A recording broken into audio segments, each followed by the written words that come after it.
اليوم احنا شفنا المنتخب السعودي يتعرض لهجوم أكثر من برشلونة. هذا كلام فاضي. خليك تفوز الآن زي ما يفوز برشلونة عشان يجيك ضغوطات، لكن هزايم وخروج من مسابقات كاس آسيا وتصفيات كاس العالم، أي ضغوط بتجيك أكثر من كذا؟ يعني لو انك تفوز زي برشلونة كان نقول معليش ضغوط، لا تلعب علينا.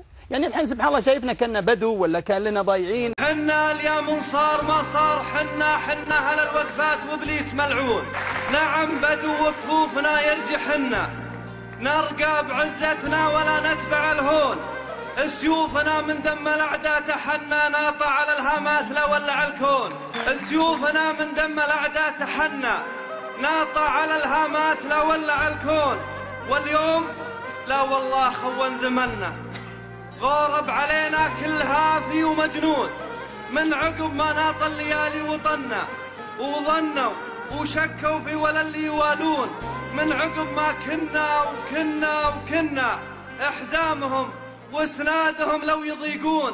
واليوم كل دق فينا وغنى، وقاموا بطعن ظهورنا بالتلفزون. ما نقضبوا خملاتكم لا يجنا، لا تولع الفتنة ترى السيف مسنون. ترى جراثيم البشر يدنسنا، من الدنس شقت طبقات الأوزون. حنا العرب وفعولنا يعرفنا، قبايل اللي عاهدوا ما يخونون.